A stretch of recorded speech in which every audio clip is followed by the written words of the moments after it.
Boa tarde, pessoal. Agora estamos aqui, né, com o sistema vestibular, falando agora sobre equilíbrio, né? Falamos sobre audição, agora vamos falar sobre equilíbrio. Pessoal, então eu falei aquela hora sobre o sistema auditivo e o labirinto, né, no sistema auditivo, e a parte do labirinto que faz parte é a cóclea, né, que é pressionada pelo estribo, fazendo com que ele movimente algumas células ciliadas que se polarizam e mandam um impulso elétrico para o cérebro. Aqui no labirinto, no equilíbrio, a cóclea não vai fazer tanto sentido. Então nós vamos estudar a parte central dele e os ai, gente, eu sempre esqueço, canal semicirculares, tá bom? A questão é o seguinte, ele é dividido em duas partes, que é a parte óssea e a parte membranosa. A parte óssea é formada pelos canais semicirculares. Aqui tá bem separado, tá vendo? Parecendo que é um órgão tal separado, mas não, na verdade são cavidades ósseas, tá bom, gente? E eles são dois, é de um lado e de outro, tá bom? Um para cada ouvido, vamos dizer assim, um para cada ouvido, ok? Então, o que que acontece aqui? A parte óssea tem a parte central e os canais semicirculares, e ele é todo preenchido por perilinfa, bom? Ok? Então, essa é a parte óssea.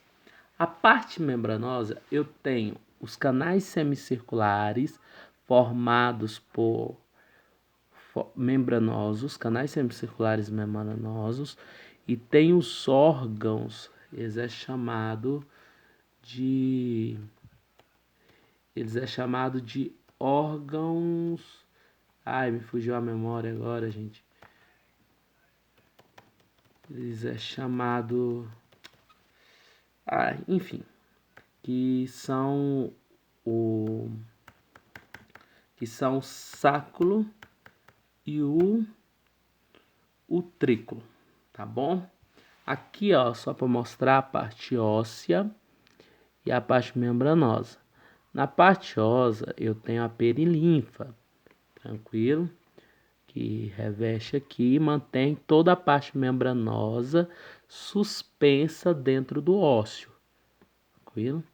E tenho a e na parte membranosa, que eu falei para vocês, que eu tenho dois órgãos otolíticos, que é o trículo e o sáculo, e as partes membranosas do canais semicirculares. Dentro deles eu tenho a endolinfa, tá bom? Pelo momento acho que é isso. Aí o que acontece? Cada semicircular desse, cada canal semicircular é responsável por identificar o movimento. Por exemplo, esse superior, ele é responsável por identificar o anterior, o superior, o movimento vertical. Por exemplo, quando eu falo sim, entendeu? Aí eu tenho o lateral. O lateral é responsável pelo movimento horizontal. Por exemplo, quando eu falo não, quando eu mexo a cabeça no sentido de não. O posterior, ele é responsável, por exemplo, quando eu faço o movimento de encostar a orelha no ombro, entendeu? Ele identifica esse movimento. Mas, Richardson, o que acontece? Eles por si só identificam movimentos? Não. Existe todo um sistema e é o que eu quero falar aqui agora. Aí eu tenho os órgãos otolíticos, que são responsáveis por identificar outros movimentos. Por exemplo, de aceleração, quando você está dentro de um carro, que é o anterior exterior, entendeu? Inclinação, quando você inclina a cabeça para um lado ou para o outro, flexão lateral. Por exemplo, quando você está no elevador, para você saber se o elevador está subindo ou descendo. Inclinações frontal, flexão, extensão. E isso é responsável pelo trículo e sacro. Eu falei acerca desses movimentos agora, é porque enquanto os semicirculares identificam aqueles movimentos, por exemplo, vertical, horizontal, encostando a orelha um no outro, ou na outra, esses aqui identifica esse tipo de movimento. Agora eu quero falar como esses movimentos são identificados. Em cada ampola, que no final dos canais semicirculares possuem expansão. Eles são maiores um pouquinho, entendeu? Por exemplo, quando ele emenda na parte central, ele tem uma expansão. Dentro dessa expansão e dentro do sacro e do trículo, contém células ciliadas, entendeu? São células ciliadas. E o que acontece? A endolinfa se movimenta. Em todo movimento que eu faço, a endolinfa se movimenta. E na medida que ela se movimenta, ela também movimenta essas células ciliadas. E a partir dela que eu vou resolver se eu vou ter uma inibição ou uma excitação dessas células. Esse, tá vendo? Essa aqui é como se eu tivesse dado um zoom numa ampola dessa, ou em uma parte do sacro e do trículo. E essa aqui é como se eu tivesse dado um zoom nesse, entendeu? Aí elas são assim.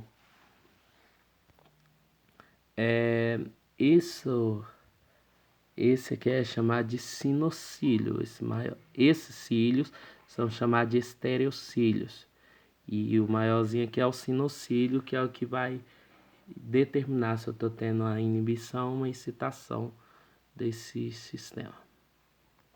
E a questão do sinocílio, o que acontece, que eu falei lá, é quando eu estou movimentando, eu agito a endolinfa dentro, eu agito a endolinfa dentro desse sistema, que é o líquido. E essa endolinfa faz com que essas células ciliadas se movimentem.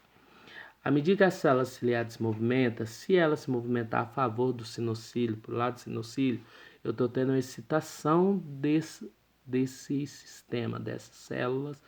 E se ela movimentar ao contrário, eu estou tendo uma inibição. Tá bom? Isso tudo é determinado pelo movimento da endolinfa, pelo meu movimento e pelo movimento que a endolinfa faz lá dentro. Do mesmo jeito que o sistema nervoso, que o sistema auditivo transforma impulsos elétricos pelo movimento daquele líquido que contém dentro da cóclea e faz com que movimenta a célula ciliada, polarizando, transformando em impulsos elétricos. Aqui é a mesma coisa. O movimento que eu faço, movimenta a endolinfa, que movimenta esses cílios, esses estereocílios, fazendo com que eles, de uma certa forma, se polarizem também. Então, pessoal, resumindo, então o que acontece? À medida com que eu me movimento a endolinfa, que movimenta os cílios, que esses movimentos dos cílios excitam a parte da mácula, lá embaixo, tá vendo? Que excitam a parte da mácula. À medida que ele pega e excita essa mácula, recebe os impulsos nervosos, lembrando da polarização. Quando eles mexem, eles se polarizam, transformam em impulsos elétricos e leva para o nervo vestíbulo coclear, entendeu? Vestíbulo coclear, que é o oitavo par cerebral lá, tá bom? Então, finalizando, esses impulsos, né? Esses impulsos elétricos transmitido para o... Ai, gente, eu esqueço o nome. Nervo vestíbulo coclear, que leva esses impulsos nervosos até o sistema vestibular, o núcleo vestibular, que conduz essa informação até o cerebelo. E lá no cerebelo ele traduz. Isso é muito rápido, dura milhares de segundos. O que acontece, por exemplo, um dos exemplos, quando você fica tonto, por exemplo, você roda e esses cílios, eles são muito sensíveis à gravidade. Então você roda e essa endolinfa que está lá dentro movimenta muito rápido. Você parou, os seus olhos informam que você está parado. Porém, lá dentro ainda tá, o endolinfa ainda está se movimentando. Aí acontece um choque de informações, é quando você fica tonto, gera alguma vertigem, alguma coisa do tipo.